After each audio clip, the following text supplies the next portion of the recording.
So guys आपका एक बारी फिर से स्वागत है हमारी डेली रेसलिंग एपिसोड नंबर 952 पर। और आज तो चीजें जरा शुरू कर ली जाएंगी दी अमेरिकन नाइटमेयर कोडी रोड से, क्योंकि हो सकता है वो नियर फ्यूचर में हमें अलविदा ही कह दे। क्योंकि अब देखो एक छोटा सा कंसर्न है ना, वो उनके लिए बहुत बड़ा बनता जा रहा है। I mean see WrestleMania XL के बाद से ही उनकी जो स्टोरी लाइन थी ना, वो हमारे बीच कुछ खलबली इम्पैक्ट नहीं क्रिएट कर पा रही। मतलब ऑडियंस के बीच में कुछ चर्चा नहीं हो रही कोडी रोड्स की। और तो और मेन इवेंट स्पॉट जितने भी हो सकते थे वो सबके सब उनसे छीन लिए गए। फिर चाहे बात बैश इन बर्लिन की हो या फिर क्लैश एट द कैसल की या फिर आगे आने वाला बैड ब्लडी, सारे मेन इवेंट मैचेस उनसे दूर कर दिए गए हैं। एंड अब और तो और स्मैकडाउन पर भी वो अपना टाइटल डिफेंड करने वाले अगेंस्ट सोलो सिकोवा के स्टील केज मैच में। ये मैच कभी भी एक पेपर व्यू को मेन इवेंट कर सकता था, लेकिन ऐसा नहीं हुआ। अब प्रॉब्लम तो ये है कि डब्ल्यूडब्ल्यूई ने उन्हें चैंपियन तो बना दिया, लेकिन कुछ वैल्यूएबल उन्हें देने का नाम ही नहीं ले रही। फॉर ग्रांटेड ले लिया उन्हें। अगर ऐसा ही चलता रहा ना तो एक दिन कोडी रोड्स को लोग सीरियस लेना ही बंद कर देंगे कि भाई ये तो आएंगे बोलेंगे और चले जाएंगे। बाकी देखो आपका इस बारे में क्या कहना है, कमेंट करके जरूर बताना कि आप सेटिस्फाइड हो कोडी रोड्स को ऐसे ही देखकर, या फिर आप भी चीजें कुछ इंप्रूव करना चाहोगे। कमेंट करके बताना जरूर। एंड हाँ, अगर चैनल पर नए हैं तो चैनल को अभी लाइक एंड सब्सक्राइब कर दो और वीडियो को एंड तक जरूर देखना। एंड नाउ आप देख रहे हैं रेसलमेनिया एंड सब्सक्राइब करना तो बनता है।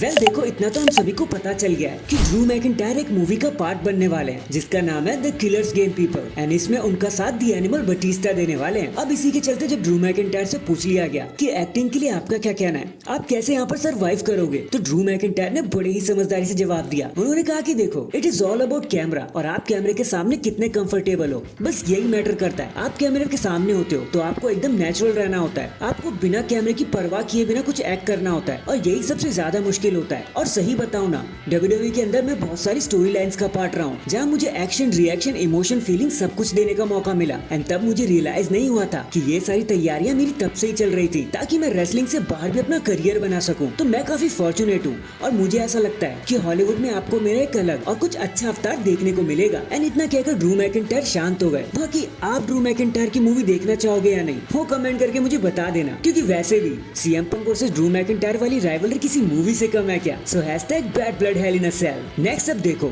इतना तो कंफर्म ही हो गया है कि at State Farm Arena Atlanta Georgia Bad Blood एक Hell in a Cell match होने वाला है CM Punk and Drew McIntyre के बीच में। एंड इतना भी पक्का है कि ये मेन इवेंट ही करेगा अगर रोमन रेंस कोडी रोड्स एक फ्रेम में नहीं आए तो। सो प्रॉब्लम ये हो गई है कि गाइस डब्ल्यूडब्ल्यूई ने ड्रू एंड पंक को बुक तो कर दिया, लेकिन अब उन्हें पता ही नहीं चल रहा कि इसका रिजल्ट कैसे निकाला जाए। क्योंकि अब इन दोनों के बीच में जो राइवलरी है ना, अगर कोई भी इस मैच में जीता तो दी एंड हो जाएगा, फाइनल हो जाएगा, जिसका मतलब ये है कि इनकी राइवलरी अपनी एंडिंग स्टेज पर आ जाएगी। और डब्ल्यूडब्ल्यूई ऐसा थोड़ी ना होने देगी। हाल फिलहाल में इनकी राइवलरी भाई कैसे खत्म कर देगी जब इतना पैसा कमा रहे हो तो। क्योंकि डब्ल्यूडब्ल्यूई ने इस साल ड्रू और पंक के लिए कुछ अलग से प्लान ही नहीं किया। सो वी आर अफ्रेड कि ये मैच एक नो कॉन्टेस्ट की कंडीशन पे एंड किया जा सकता है ताकि स्टोरी आगे कैरी ऑन की जा सके। आपको तो याद ही होगा कैसे एक बार Bray Wyatt versus Seth Rollins के Hell in a Cell match में सेथ रॉलिंस ने जब एक हैमर मार दिया था ब्रे वाइट को, तो वो मैच भी डिस्क्वालिफिकेशन या फिर नो कॉन्टेस्ट की कंडीशन में एंड हो गया था। बस वैसे ही कुछ आपको यहाँ भी देखने मिल सकता है। बाकी लेट्स सी अब आगे चीजें कैसे अनफोल्ड होती है, देखने में मजा तो बहुत आएगा। इन दी एंड दी होली यूनियन की इज़ला डॉन ने हो सकता है हमें हमेशा के लिए बाय बाय कह दिया हो, क्योंकि अभी हाल ही में उन्होंने एक ट्वीट किया जहां उन्होंने लिखा कि यार देखो प्लीज ऐसा मत करो, ये अच्छा नहीं लगता। आप मुझे कॉम्प्लीमेंट देने के चक्कर में दूसरी डिवास, दूसरे वुमेन को नीचा दिखा रहे हो, ये काफी बुरा है। And bye. एंड इतना कहकर उन्होंने अपना अकाउंट ही डीएक्टिवेट कर दिया, जिसका मतलब ये भी है कि उन्होंने जो भी बात कही थी वो सारी बात मीन करती है। तो सॉरी इज़ला, अगर आपको किसी बात का बुरा लग गया हो तो आप टैलेंटेड हो, हर जल्दी वापस आना।